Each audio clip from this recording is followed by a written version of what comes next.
que nos estemos ubicando, hermano, ¿verdad? En Mateo capítulo 26, verso 39. Mateo 26. Ok, cuando usted lo tenga allí, se pone sobre sus pies para leer la palabra del Señor y así estar orando y dándole inicio a esta predicación. Esta, más que una predicación, es una motivación, hermano. 26:39. Amén. Leemos entonces palabra con la bendición del Padre, Hijo y la comunión con el Espíritu Santo del Señor. Amén. Dice así: yendo un poco adelante, se postró sobre su rostro orando y diciendo: Padre mío, si es posible, pase de mí esta copa, pero no se haga como yo quiero, sino como tú. Amén. Oh soberano Señor y Padre amado de la gloria, recibe toda honra, toda gloria, toda alabanza en el nombre poderoso de Jesús. Mi alma te alaba, te glorifica, te damos gracias en esta hermosa noche. Gracias, papito lindo, por la oportunidad nuevamente que me das, Señor. Compromiso grande de, Padre amado de la gloria, ser el expositor de tu bendita y santa palabra en esta bendita noche, Señor. Creemos que tu palabra va a traer bálsamo, consuelo y va a aliviar, Señor, alguno si está quebrantado, ya que tu palabra es medicina a todo aquel que le oye, Señor. Que si alguno está herido en su corazón, Padre, pueda ser restaurado por medio del mensaje. Si alguno está atado, pueda ser libre, desatado por el medio de tu palabra, Padre, en el nombre poderoso de Jesús. Amén, amén y amén. Puede tomar asiento, hermano, ¿verdad? El tema... Estuve orándole mucho al Señor desde antier y ayer y estaba un poco indeciso, no porque no conozcamos palabras, sino porque el predicador que siempre está conectado arriba no va a traer el mensaje a donde él mejor se desarrolle, ni para que lo vean a él, sino que el verdadero predicador del Señor le ora al Señor para que el Señor lleve el mensaje que el pueblo necesita para ser restaurado. Porque a veces buscamos los mensajes que querramos y nos es fácil. Pero esa no es la voluntad de Dios, que nosotros prediquemos donde nos sintamos cómodos, sino que llevemos una palabra de esperanza y de consuelo para todo aquel que la necesite. El tema, hermano, de esta predicación no es como yo quiera, sino como tú digas, papá.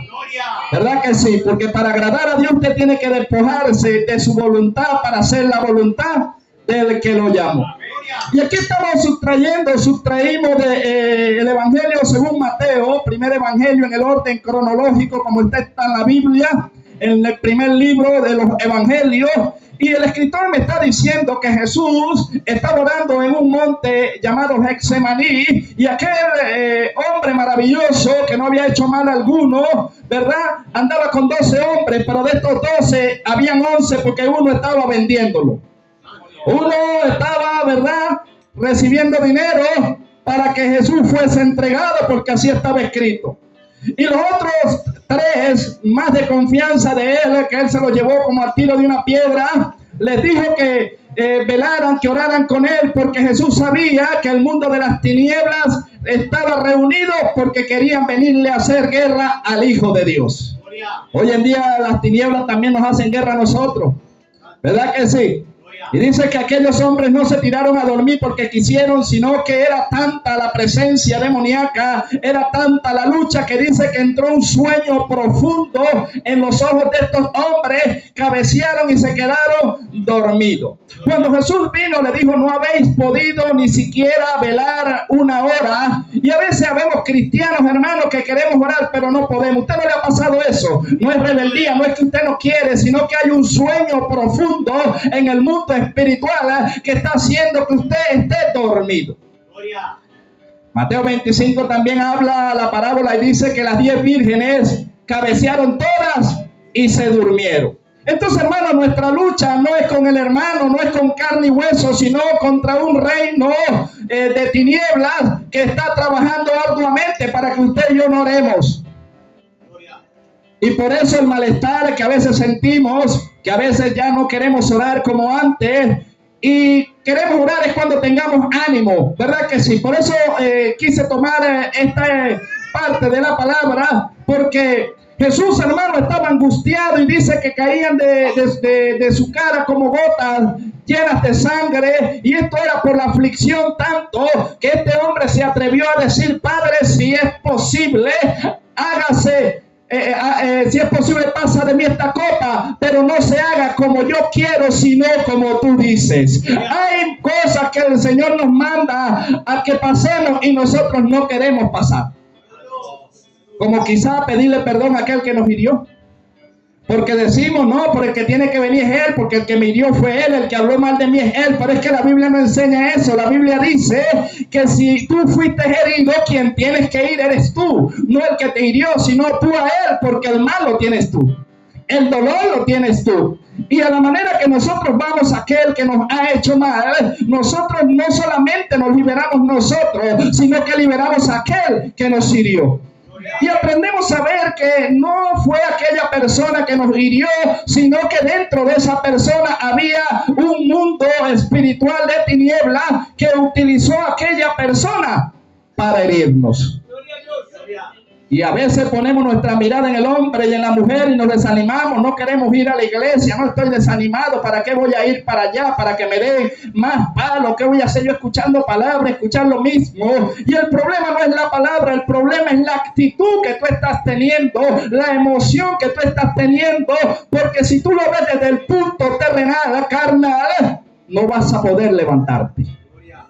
Tenemos nosotros que morir a nuestros propios deseos, a nuestra propia voluntad, aunque no queramos, y obedecer a Dios. Allí recibiremos nosotros la bendición.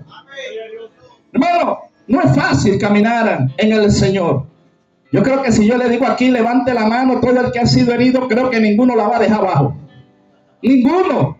Porque el camino es angosto, la puerta se estrecha, y Jesús dijo: por donde yo pasé, por ahí han de pasar ustedes. De la misma copa que yo bebí, ustedes tienen que beber también. Entonces es necesario que usted y yo seamos traicionados, porque ¿cómo se va a ejercitar usted en el perdón si nadie le hace nada?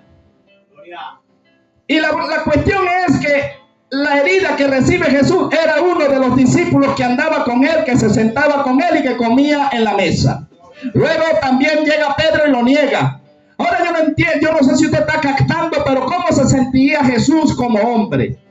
¿Cómo se sintió Jesús al ver que aquel al que él le había dado todo lo estaba vendiendo por 30 monedas de plata? Que su amistad tenía precio monetario. Y dentro de la iglesia yo me consideré amigo de un hombre, del Señor, y Dios lo bendiga donde esté, ¿verdad? Y el Señor trataba conmigo en eso y me causó un gran dolor, porque Él cambió mi amistad y todo lo que yo hice por Él, porque le pagaron dinero. Le dieron un dinero mal habido y Él derramó la sangre de una oveja inocente porque necesitaba un dinero. Y cuando yo me quejaba ante el Señor me mostró la historia de él y le dije: no, Señor, gracias, porque sé que estoy en el camino verdadero. Porque si a ti te vendieron, y a mí también estoy caminando por donde tú andabas. Entonces fortaléceme y te doy gracias y bendigo a aquella persona que se dejó usar por el enemigo. Y yo lo veía terrenalmente. ¿Y por qué lo veía terrenalmente, hermano? Porque yo decía: es de jerarquía, es un hombre de Dios. Y el Señor me dijo: Judas era un ministro y era tesorero. O sea, y yo decía: pero era Judas y fue seleccionado desde el principio de la fundación del mundo para condenación, porque lo dice Juan 17. Y cuando uno no quiere hacer la voluntad de Dios, uno empieza a agarrar versículos para tratar de contender con Dios y para tratar de hacer que la palabra lo defienda a uno. Pero no, ¿quién puede contra Dios? El Señor me dijo: no, pero es que no importa que la jerarquía que tenga Pedro, en el cual yo dije que edificaría mi iglesia, aquel hombre el cual recibió el Espíritu Santo de Dios y en sus predicaciones se convertían de 4,000 y 5,000 personas sin meter mujeres y niños. Jesús le dijo: apártate de mí, Satanás, porque me eres de estorbo. O sea que el que usted y yo seamos cristianos no quiere decir que si usted se descuida lo usa el enemigo, ¿sabe? Y hay veces que la gente cree que porque es cristiano no lo va a usar el enemigo. Nosotros tenemos que aprender a a identificar y a oír la voz de Dios, porque el enemigo se viste como ángel de luz. Y a veces hay órdenes que pareciera que vienen de Dios, pero su final es camino de muerte, porque son palabras que usted quiere oír, porque su ego, su emoción, sus sentimientos, el enemigo los conoce y él le habla en pos de lo que usted quiere oír y usted dice, ese fue Dios. Hermano, no es fácil. Yo admiro cada día más a Jesús. Cada vez que me meto más en la historia le digo, Señor, es que tú eras único. Por eso es conocido como el unigénito, o sea, único Hijo de Dios perfecto. Y aquel hombre decía, Padre, perdónalos porque no saben lo que hacen. Entonces, hermano, vamos a tocar, ¿verdad?, el tema de lo que es la voluntad. ¿Qué es la voluntad o qué cree usted que represente la palabra voluntad? ¿Por qué debemos quebrantar nosotros nuestra voluntad? Yo le voy a leer un pedacito acá. Yo investigué acerca de lo que es la voluntad para enriquecer un poquito de lo que ya sabía y fui allí complementando un poco más. Y dice así, la voluntad propia del hombre, Dios le dio al hombre una voluntad propia y libre para que pudiera tomar sus propias decisiones. Cuando Dios creó al hombre en el huerto, allá, que lo habla Génesis, dice que creó al hombre a imagen y semejanza de Dios, los creó, varón y hembra, los creó. Y Dios simplemente le dijo al hombre que de todo árbol podía comer, pero del que estaba en el huerto del Edén, el árbol de la ciencia del bien y del mal, que no comiera porque ese día moriría y recibiría una muerte, pero no le dijo si era espiritual o física. Y aquel hombre en aquel momento, cuando accede, porque fue seducido por la mujer, o sea, el enemigo no le pudo metérsele de frente al hombre, pero le buscó el lado débil.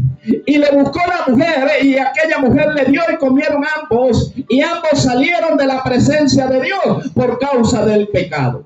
Ahora, ¿qué estamos viendo nosotros allí? De toda la creación, Dios le dijo al hombre, ponle nombre a todos los animales, enseñoréate y multiplícate. Mira lo que hizo Dios con el hombre, con el primer hombre. Le dio la oportunidad de que decidiera por sí mismo. Y es la desobediencia lo que nos separa de Dios, y Dios siempre ha anhelado, y Dios creó al hombre para tener una comunión con Él, para tener, ¿verdad?, como quien dice, vivir con nosotros, andar con nosotros. Pero ¿quién es el culpable de que la comunión se rompa? ¿Dios o la voluntad nuestra? Y allí no podemos echarle culpa a la serpiente, hermano. Y no es que la esté defendiendo, que el Señor lo reprenda en esta hora. Pero la serpiente no obligó a Eva a comer, ¿verdad que no? Ni obligó a Adán tampoco. Ellos comieron porque les pareció que el fruto era agradable. Y como la serpiente le dijo, no, sabe Dios que el día que coman serán semejantes a Él.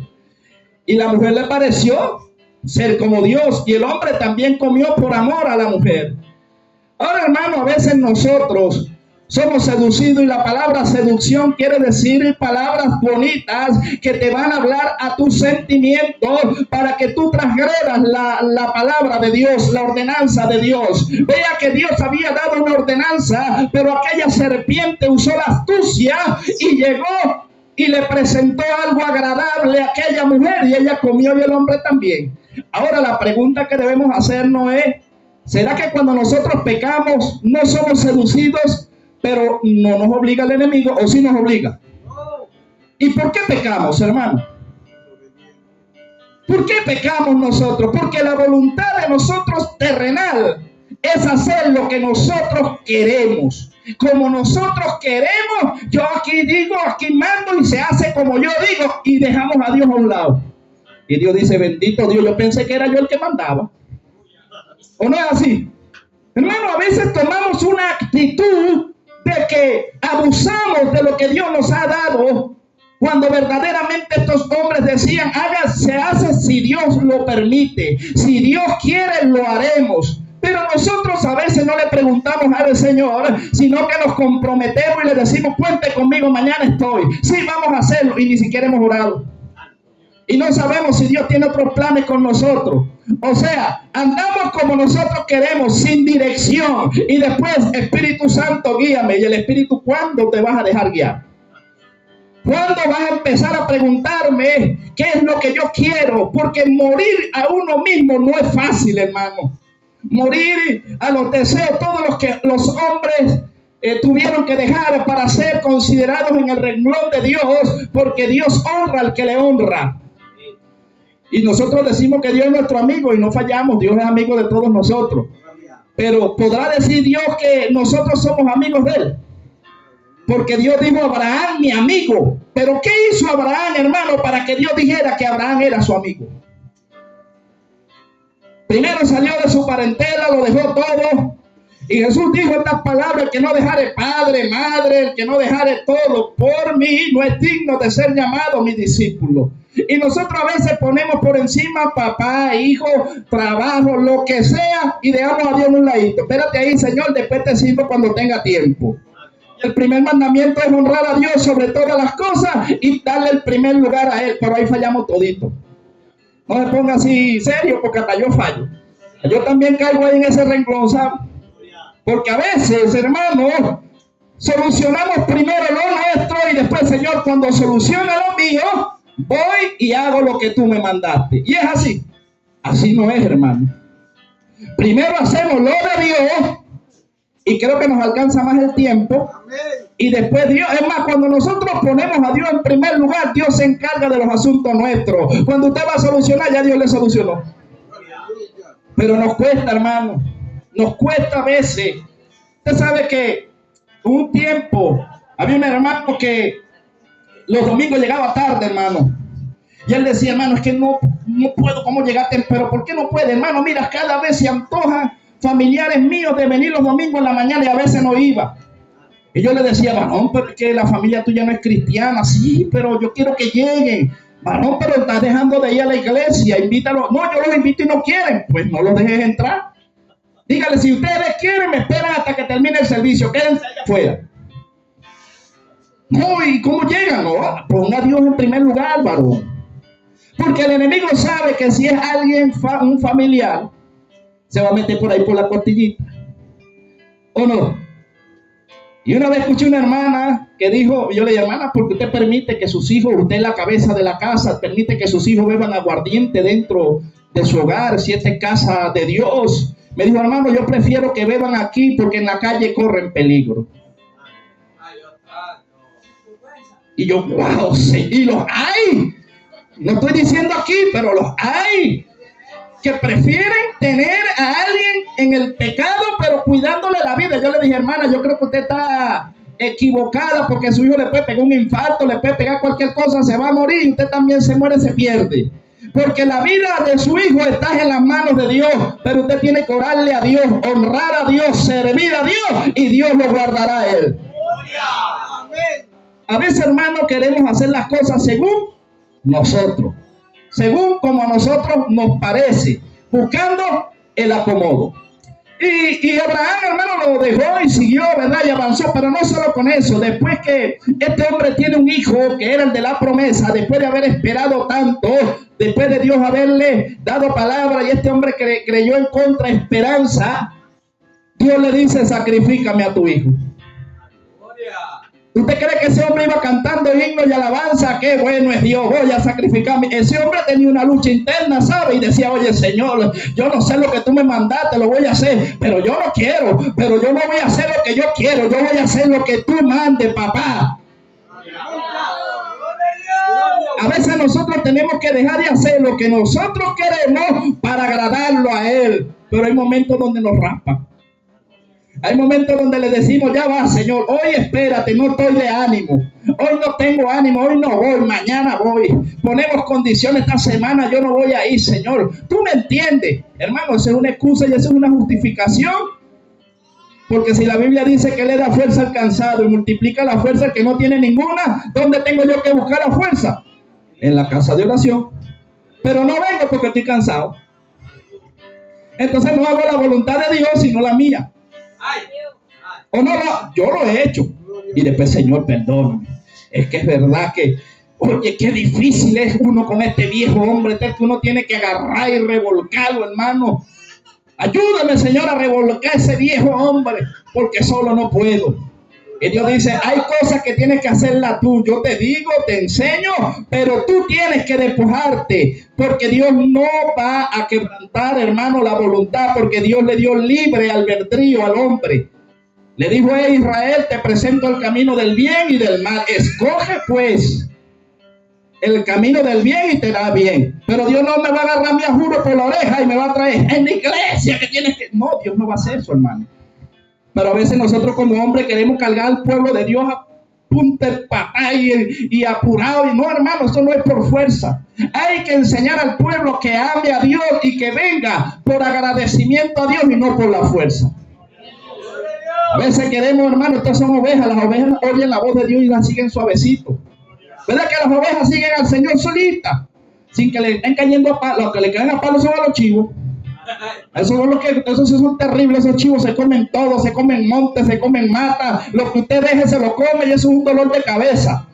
Gloria a Dios que en la iglesia hay ovejas. Chivos no hay. Y si hay, bueno, le cortamos los cachos para ver si lo podemos salvar y a ver si de repente se transforma en oveja. Es tremendo, hermano. Pelear con uno mismo no es fácil. Entonces ya sabemos que la voluntad del hombre es aquella voluntad que Dios nos dio un día, ¿verdad? Y nos pone a escoger el camino del bien y el del mal. Escoge. O sea, no va a depender de mí si tú vas al cielo o al lugar de tormento. Es una decisión que te toca a ti. Busca de mí, anda a mi casa de oración, yo te doy palabra, te doy el Espíritu para que te guíe, pero el Espíritu no lo hará todo. Te tocará decidir y tomar decisiones que son vitales para ser salvo.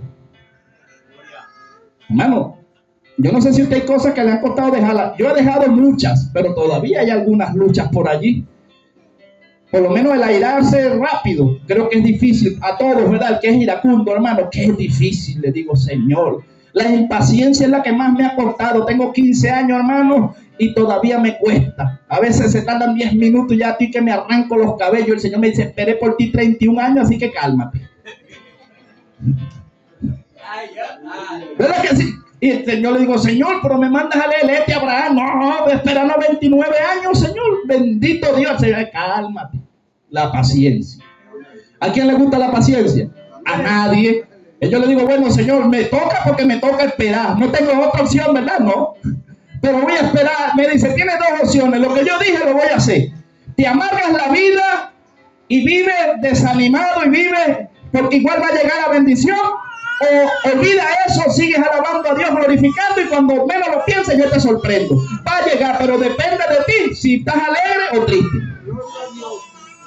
Es la decisión que yo tengo que tomar. Y yo no, Señor, yo prefiero creerte a ti. Si llegó, gloria a Dios, y si no llegó, te sigo alabando, te sigo glorificando, sigo trabajando en tu obra, hermano. Y eso me ha sanado. Me ha sanado porque uno a veces se enfrasca desde que te estoy llorando, Señor, y la familia de los hermanos están llegando y la mía no llega, y una queja, o no es así. Y yo dije, no, yo le entregué mi familia al Señor. Y por ahí debe venir uno ahorita en la campaña. Me dijo, no, tengo ganas de ir para la campaña. Le dije, gloria a Dios, sigue trabajando, Señor. Me voy a seguir ocupando en lo tuyo. Porque andaba atrás de él y andaba sin fuerza, cansado, hermano, y con los pelos ya casi que no me quedaban pelos. Es que yo no lo voy a traer, juro. ¿Quién aquí puede traer a alguien a juro? Yo le pregunto a usted, ¿a Dios le obligó a usted hasta aquí? No, hermano, esto es algo voluntario y tiene que ser algo genuino para que pueda llegar con olor grato. Ahora, hermano, la responsabilidad se toma cuando hay hijos menores de edad, ¿verdad? O enfermedades en una persona. Antes de ir a donde vamos a ir. Porque, ¿qué es lo que pasa? Cuando estamos en la iglesia, vamos a llevarlo a lo espiritual. Para eso Dios constituyó pastores, maestros, evangelistas. Entonces los maestros están encargados de enseñar a los niños, que son los nuevos creyentes, que a veces llegan y no saben buscar los capítulos, los versículos, los libros, pero ellos tienen que crecer, ¿verdad? Entonces el maestro está para enseñarlos, y cuando ya ellos aprenden, entonces ya ellos tienen que salir a la calle también a batallar. Tienen que salir a trabajar, porque los niños no trabajan, hermano. ¿Cuándo usted ha visto un niño trabajando? Los que trabajan son los más maduros ya en el Señor. Los niños colaboran, pero no se les delega responsabilidades. ¿Usted mandaría un niño a la bodega de 2 o 3 años a comprarle un mandado? ¿Por qué? Porque no lo va a hacer, hermano, lo hace mal y corre riesgo de peligro. ¿Usted mandaría a predicar a un nuevo creyente que tenga 15 días de convertido? ¿Y un mes? Hermano, hay un culto unido, tienes un mes. Móntese ahí. No, hermano. Jesús dijo, ir y hacer discípulos, hacerlo y prepararlo. Y luego envíenlo. Pero nosotros el que se convirtió ayer ya lo queremos mandar a evangelizar. Y todavía no lo hemos ni siquiera enseñado. ¿Y qué va a predicar él allá afuera? Entonces, por eso le digo que cuando sea niño, hay un ayo, que es alguien quien cuida, pero después que crece ya toma sus propias decisiones y ya no se le es contado al responsable. Entonces, los líderes tenemos la responsabilidad de motivar, de predicar, de enseñar, pero ya los adultos toman sus propias decisiones. Los más niños son más fáciles de llevar, pero usted sabe lo difícil. Lidiar con gente terca, hermano. Y dentro de nosotros las emociones está la terquedad. Que Dios dice así y nosotros no es así, es así. Y después venimos bien golpeados y venimos después que nos descarriamos o que salimos a hacer cosas que no debimos. El Señor tenía razón, no me fue bien. No es que no te puede ir bien.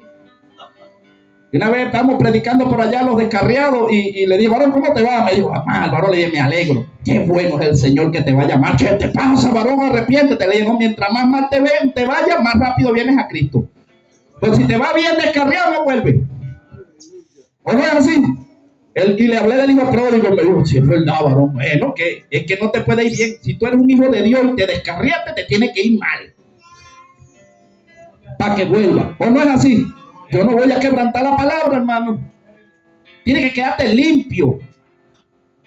Tiene que irte mal para que tú te acuerdes que en la casa de tu papá hay un puesto. Y que aunque tú tengas miedo, que tengas vergüenza y quieras ser un jornalero, nunca dejarás de ser hijo. Y cuando vengas, Dios te renovará el pacto y seguirás siendo hijo y se gozará de los mismos privilegios. Alabanza al que vive. Esa es la voluntad, hermano, la voluntad de Dios que vuelva. Ahora usted bendeciría al que se porta mal. Si Dios bendice al descarriado, le está probando lo malo y dejaría de ser un Dios justo. No, pero Él come, Dios hace salir el sol para buenos y malos. ¿O no es así? Dios no nos quita la comida, pero sí nos va, hermano, que todo lo que tocamos se nos echa a perder. Señor, no puedo hacer nada. Anda mal. Hasta que no te arregles, no te puedo respaldar. Entonces hay veces que hay gente que dice, el Señor respalda su palabra, hermano. Si usted anda mal, usted puede predicar, pero no se ve nada.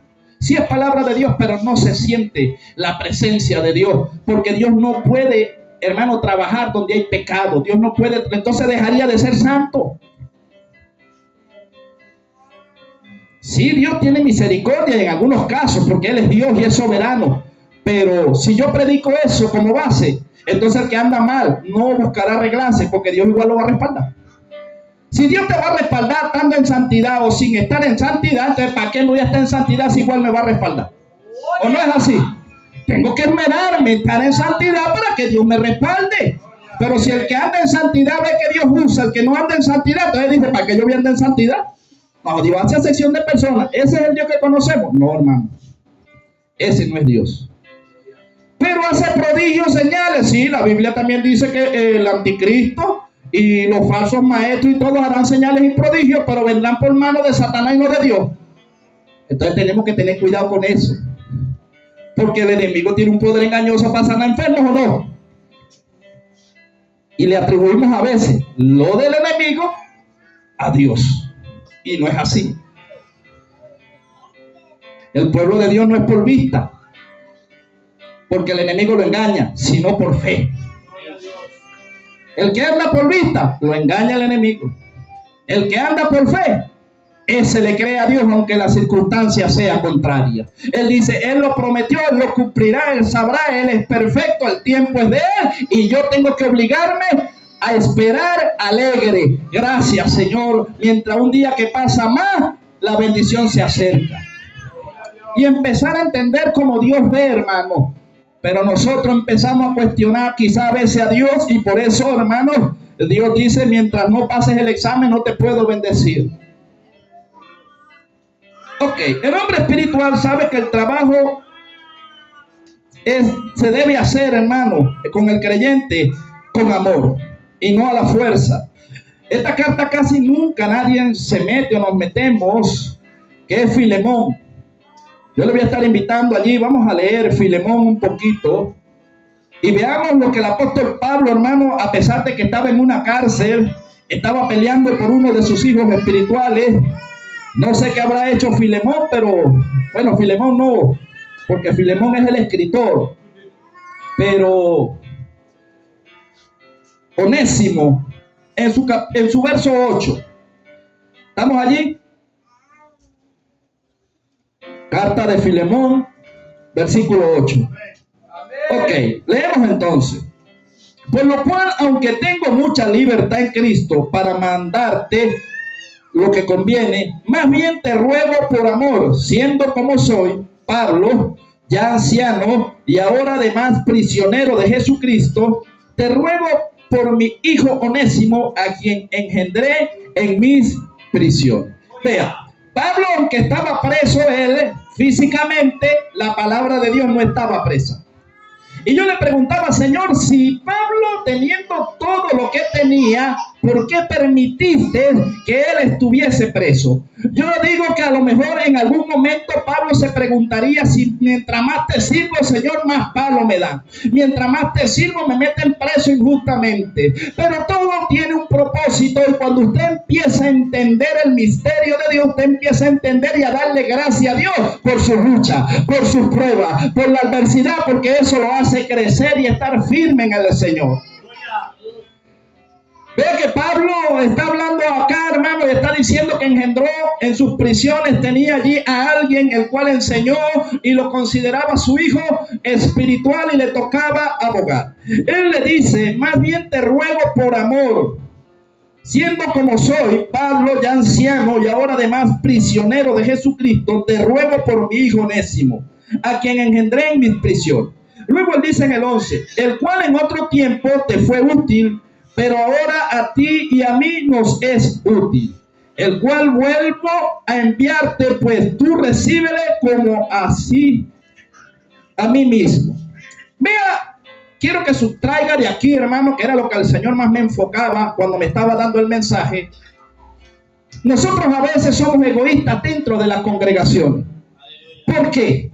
Porque si hay un varón que Dios llamó y lo mueve a un lugar por un momento a restaurar, a hacer algo en él el Señor, si nosotros no estamos en el espíritu, lo damos por traicionero, por traidor, y en vez de por amor restaurarlo, le cerramos la puerta por donde él se mueve.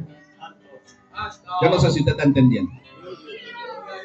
Pablo le está diciendo al que era primero que él, porque Onésimo, ¿verdad? No sé por qué motivo estaría en la cárcel, pero quizás necesitaba, hermano, una restauración. Y Pablo, estando preso, lo restaura y lo considera su hijo. Y Pablo lo primero que empieza a decirle es, no veas lo malo. Quizás este hombre en algún momento falló o fallaste tú, no veamos el error. El hombre salió de tu cobertura y llegó a mis manos, pero yo no peleo por eso. Fue restaurado y ahora que va de vuelta, recíbelo como si me estuvieras recibiendo a mí. Y a veces un hermano que se fue de un lugar y vuelve, ¿será que lo reciben igual? No, hay que estar pendiente porque ese no es de fiar. Y empezamos a entrar en una conversación que es terrenal y que son sentimientos humanos. Pero si Dios perdona y Dios restaura y nosotros tenemos que restaurar, ¿quiénes somos nosotros para destruir si los ministerios están para la edificación de la iglesia? Yo no veo a Pablo molesto y todavía le dice a aquel hombre, recíbelo, porque estaba el riesgo de que no lo recibiera. A veces, hermano, Dios hace como quiere. A veces mueve una persona o a él, a que sea restaurada a él, o quizá a que él restaure a otros. Porque a veces Dios nos va a mover de sitio, pero como no queremos movernos por la comodidad, por el confort, Dios permite que se levanten tempestades, que se levanten cuestiones, y Dios dice, viste que te ibas a mover. Dios hace que nos movamos como Él quiera, pero Él cumplirá su propósito. Y a veces, hermanos, no es que no seamos de un lugar, sino que a veces necesitamos, y Dios nos ha dicho que llevemos palabra a un lugar y no nos movemos, como ir a la cárcel. Y el Señor anda a la cárcel. Y una vez hablé con un hermano y me dijo, hermano, no, yo me renegaba, tenía miedo de ir a la cárcel, no quería ir por ningún lado. ¿Sabe qué pasó? Lo metieron en un problema que no era de él. Y el preso predicaba. Y Dios le dijo, viste que tenías que predicar. Te metieron en un problema que tú nunca hiciste. Pero como yo te mandé y no quisiste, yo tuve que permitir que te involucraras porque necesitaba que tú predicaras en la cárcel. Mi hermano, que ahorita está apartado, el Señor lo mandaba al hospital, no quería ir al hospital, le pegó una enfermedad, hermano, que lo puso fuerte, lo postró en cama. Y entonces cuando estaba allá, Dios trató con él y le dijo, te dije que ibas a predicar, quieras o no quieras. Y predicaba postrado en la cama. Y cuando él, la única manera que él se sentía aliviado, que se paraba de la cama, era cuando estaba predicando. Cuando dejaba de predicar, se volvía a engarrotar y se volvía a acostar. Así es Dios, hermano. Yo digo que tremendo ser el Señor, hermano, cuando tiene un trato con cada uno. Y yo le dije, oye Jesús, tú todavía no has entendido el mensaje de Dios. Me dijo, no, ya entendí, ya estoy entendiendo. Yo le digo, pero entiende por las buenas, papá. Porque Dios no tiene condiciones, hermano. Nosotros a veces, si no, Dios no nos complace con lo que le pedimos, no te sirvo.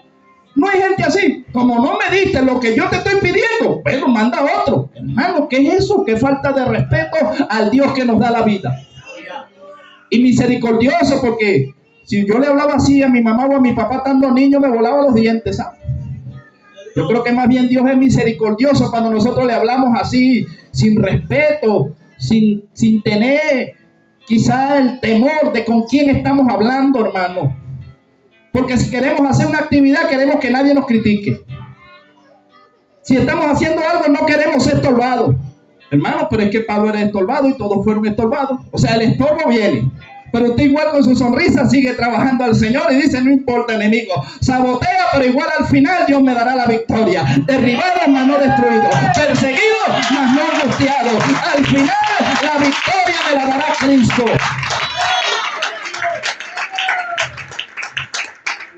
Y mira el 15. El 15 dice, porque quizás para esto se apartó de ti por algún tiempo, para que le recibieres para siempre. Yo creo que a lo mejor, hermano, yo no sé si usted capta la historia como Dios me la está dando, pero estas dos personas eran muy amigas y se habían separado. Y aquella persona fue a la cárcel, fue restaurado, y Pablo se convirtió en un pacificador. En vez de venir a meter y a poner guerra entre ambos, Pablo agarró allí de lo que Jesús enseñó en el sermón del monte y dijo, bienaventurados los pacificadores, porque ellos serán llamados hijos de Dios. Y si usted y yo somos un hijo de Dios, debemos más bien de buscar que si dos personas están discutadas, que se reconcilien y no echarle más leña al fuego. Porque si una persona va a ser restaurada, te dice, tiene que tener cuidado, hermano Sevilla. No se le hace. No. ¿Qué le estoy haciendo yo? ¿Un bien o un mal? Le estoy creando zozobra. Estoy haciendo que el corazón de él se ponga fuerte. Y entonces, ¿cómo restauramos al que falló? Hermano, es tremendo. El 18 dice, y si en algo te dañó o te debe, ponlo a mi cuenta. Pablo dice, si él te falló, si él te debe algo, ponlo a mi cuenta. Yo me hago responsable de mi hijo espiritual, recíbelo. No le cierres las puertas porque él ha sido restaurado. Estas palabras casi nunca se tocan. Las veces que las toco, hermano, uy. Después me vienen a mí ataques, achaques y guerras, pero gloria a Dios, yo le obedezco al Señor, hermano. Porque a mí me han restaurado, no una, muchas veces. Y a veces hay gente que está herida y ya está pensado irse de la iglesia. Porque en vez de restaurarlo, empezamos a pecar. ¿Viste? No, lo dejaron montar otra vez. No, es que el pastor no tiene visión. ¿Qué conversaciones son esas, hermano? Eso es carne. Porque nosotros debemos ser más bien restauradores. El que venga a hablar mal de otro, corríjalo, exhórtelo y dígale, mire, me voy a meter en ayuno, no porque usted me está hablando, por usted, porque sal de ahí, Satanás, espíritu de chisme, contencioso. ¿Qué haces tú hablando mal del cuerpo de Cristo? El Señor te reprenda y que usted no se le acerca más a nadie. Lo van a pensar 2 veces para volver, para acercarse a usted a hablarle mal de alguien. Basta, hermano, de estar hiriendo el cuerpo de Cristo, de mutilarlo. Porque si alguno falló, dice, el que se le fue revelado, acérquese a él a sola y con espíritu de mansedumbre, corríjalo. No dice destrúyalo. Jesús dijo, el que viene a mí, yo no le echo fuera. Pero nosotros queremos, no hay que echarlo. ¿Y quién le dijo a usted, o le dio poder a usted o a mí para estar echando? Si usted y yo más bien debemos salir a buscar que está afuera para que entre. ¿O no dijo así el Señor? Tenía 100 y bueno, se le quedaron 99. Dijo, bueno, las 99 ustedes se cuidan entre ustedes ahí. No la dejó sola tampoco. Se restauran ahí, que yo tengo que ir a buscar. Aquella que está herida, pues es mía también. Tengo que ir a buscar. Entonces, hermano, a veces cuando un hermano se nos descarría de la iglesia, lo vamos a buscar. Porque, hermano, nos es más fácil justificar y decir, no, cada quien le va a rendir cuenta a Dios. Si el que se fue no era de Dios y el que es se queda. Eso lo enseña la Biblia. Ese es el lenguaje del acomodarse uno, de la voluntad de uno, pero no es la de Dios. Porque la de Dios es ir a buscar al caído, restaurarlo, bendecirlo y traerlo de vuelta. Esa es la voluntad de Dios, hermano, que es agradable y que es perfecta. Pero no queremos, hermano, pagar un precio. Y ahí me meto yo también. A veces el Señor me pega mis templones. Por ratico lo hago bien, pero después me canso y como que me desmayo y el Señor me vuelve a meter corriente. ¿Qué pasó? Te me estás desmayando, muchachón. Dale que cuento contigo. Señor, estoy cansado. Dame fuerza, pues. Le hablo por la palabra. Estoy cansadito, pero no importa. Dame fuerza que yo sigo. Ábrame las finanzas que yo voy. Porque hay momentos donde dejamos de hacer lo que estábamos haciendo. Porque nos cansamos. Pero tenemos el que nos da la fuerza. Ahora vea lo que dice Pablo en el 20. Sí, hermano, tenga yo algún provecho de ti en el Señor, contra mi corazón en el Señor. No, en el 19. Yo, Pablo, le escribo de mi mano. Pablo escribió de su mano. Yo lo pagaré, por no decirte que aún tú mismo te me debes también. Sí, hermano, tenga yo algún provecho de ti en el Señor, conforta mi corazón en el Señor. Te he escrito confiado en tu obediencia, sabiendo que harás aún más de lo que te digo. O sea, que aquel a quien Pablo le estaba mandando, aquel estaba sujeto a Pablo. Y Pablo le dijo, si aquel te debe a ti, tú me debes a mí, tú lo perdonas a él y yo te perdono a ti. ¿O no es así? Es lo que estoy entendiendo. ¿Usted sabe cuánta gente nos ha quedado debiendo a nosotros en el evangelio, hermano? Y hace rato estaba hablando con la pastora, uno que casi tengo que hacer, buscarlo, para hacerlo libre, hermano, porque yo ni me acuerdo de eso, pero él ni siquiera se acerca y es mejor la mitad que el dinero. Y la gente cuando quita y no paga, se va para otro lado, no tiene vergüenza y no se acerca a ti por pena. Entonces uno tiene que ir a abrazarlo, hermano. Tu confianza es más agradable que el dinero. El dinero, ese va y viene. Yo prefiero tu amistad, ¿verdad que se restaura? Pero el que tengo que ir soy yo, porque el que debe le da pena, hermano, y hay que ayudarlo. Entonces cuando lo veo, lo abrazo y le digo, Cristo te hizo libre, hermano, no me debe nada y si necesita otra vez algún favor, vaya a mi casa que yo lo ayudo. Porque ese es el Hijo de Dios, hermano. El que siempre está ayudando a pesar de que nos hagan mal. Dios dijo, bendecid al que os maldice, no paguéis mal por mal, sino que al que hace lo malo, gánatelo con cosas buenas. Y por eso le hablaba de la voluntad, porque hermano, no es fácil. Todos nosotros peleamos a veces con lo que Dios nos manda, porque nosotros honestamente no nos gusta ir a pedir perdón. El que me diga a mí me gusta, me encanta pedir perdón, es mentiroso. Uno va porque uno dice, bueno, Señor, yo no quería ir, pero yo me voy a negar a mí mismo para obedecer tu voz, porque como me estás mandando tú, aunque yo no quiera, yo voy, aunque no entienda, yo voy, porque hay bendición cuando hay obediencia. Yo mejor me sujeto a ti y mato a ese viejo hombre. Sí, hermano, a veces el ego que todos tenemos porque eso está en las emociones. Si usted se descuide, yo me descuido, nos podemos quizás enaltecer, tomar posiciones que no nos han dado. Y aún el apóstol Pablo le dijo al Señor: he rogado 3 veces para que quites este aguijón, pero de vez en cuando viene un mensajero de Satanás y me abofetea. Porque a veces Pablo, usted hablaba ahí y decía: no hablo como hombre. Y a veces Pablo decía: si ustedes hablan, si ustedes son judíos, yo lo soy más que ustedes. Ustedes hablan lengua, yo hablo más lengua que ustedes. ¿Verdad que suena como chocante? Y entonces de vez en cuando se venía un emisario del enemigo y le decía: Pablo, ven acá.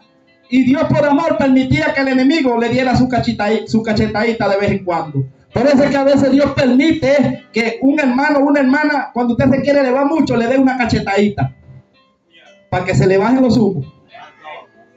Porque así somos los seres humanos, hermano. Tenemos que vivir cada día aprendiendo de los procesos.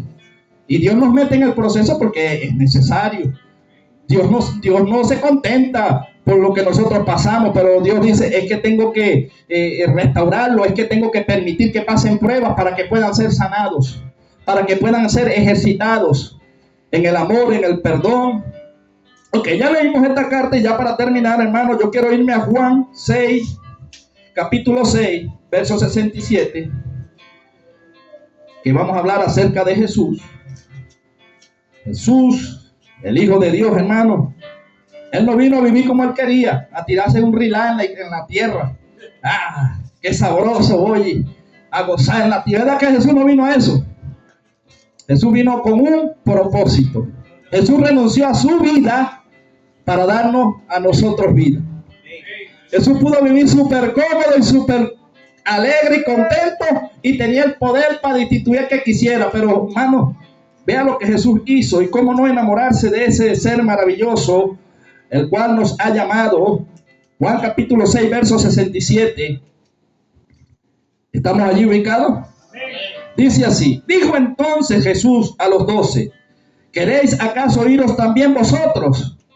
Una pregunta. Le respondió Simón Pedro: Señor, ¿a quién iremos? Tú tienes palabra de vida eterna. ¿Ves que Jesús no lo tenía obligado a ellos? Ustedes me van a seguir a mí como apóstoles porque sí. Jesús le dice: ¿aún ustedes quieren irse? Váyanse. Pero no bravo, ¿verdad que no? Jesús le dijo: si aún ustedes se quieren ir, bueno, váyanse. Y Pedro enseguida dijo: no, Señor, ¿a quién iremos? Si tú tienes palabra de vida. Y Pedro, cuando después que llegó al Señor le quedó el remordimiento, quizás no sé cuántas noches lloraría Pedro porque había negado al Señor 3 veces. Y luego el Señor se le acerca y le dice: Pedro, ¿tú me amas? Quizás Pedro no iba a la presencia de Dios porque tenía miedo de que en su humanidad lo fueran a regañar, ¿verdad? O no tenía la autoestima suficiente para levantar la cara al cielo y pedir perdón, sino que estaba afligido, estaba dolido. Hay hermanos que están así como Pedro, le fallaron al Señor y están afligidos, hermanos. Están que no es porque anden en pecado, pero no se sienten dignos, se sienten que han fallado a aquel Dios. Pero usted tiene que hacer el papel de Jesús, ir a aquellos hermanos y decir: hermano, ¿usted ama a Jesús? Sí, vaya a la iglesia, Dios lo está esperando. Jesús le dijo: Pedro, ¿tú me amas? Claro que te amo, Señor. Le dijo: apacenta mis ovejas. Pedro, ¿tú me amas? Hijo de Jonás. Claro que te amo, Señor. ¿Verdad? Anda y venda mis ovejas. Y a veces nosotros creemos que Dios, cuando volvamos, Dios nos va a caer a palo, hermano, y recibimos un abrazo. El hijo pródigo seguro esperaba sentir un reproche de humanamente: bueno, le fallé a Dios, le fallé a papá, no soy digno. Mire lo que él se creía de él. Aquel muchacho dice: no soy digno de ser hijo tuyo. Yo no soy digno, he fallado tanto que no soy digno. Pero las circunstancias lo llevaron. Y cuando el padre lo vio de lejos, lo mandó a vestir. Lo mandó a ponerse el anillo y lo abrazó y le dijo: hijo mío, hoy has vuelto a la vida. Entonces no veamos al pecador, hermano, que me va a llenar de pecado, que no lo voy a visitar, que me va a abrazar. No, hermano, porque Jesús abrazaba al pecador. Jesús iba a la casa de los publicanos y se sentaba con ellos a la mesa, pero los restauraba. que si usted va a ir a un lugar, así sea criticado, pero que sea restaurado. Restaurando. Porque a eso nos mandó el Señor. Ahí mismo en Juan, capítulo 6, en el verso 32, vea lo que dice el Señor. Y Jesús le dijo: de cierto os digo, no os dio Moisés el pan del cielo, mas mi Padre os da el verdadero pan del cielo. Porque el pan de Dios es aquel que descendió del cielo y da vida al mundo. Le dijeron: Señor, danos siempre este pan. Jesús les dijo: yo soy el pan de vida. El que a mí viene nunca tendrá hambre, y el que en mí cree no tendrá sed jamás. Mas os he dicho que aunque me habéis visto, no creéis. Todo lo que el Padre me da, vendrá a mí. Y el que a mí viene, no le echo fuera. Porque he descendido del cielo, no para hacer mi voluntad, sino la voluntad del que me envió. ¿Verdad que Jesús no vino a hacer su voluntad? Jesús dijo: yo vine a hacer la voluntad del que me envió. Y Jesús le hicieron de todo, y Jesús iba a buscarlos a aquellos que le hirieron. ¿Pedro lo hirió o no lo hirió? Lo negó, hermano. Pero el Señor dijo: no, yo lo voy a buscar. Yo voy a buscar a Pedro. Ese es uno de los que yo llamé.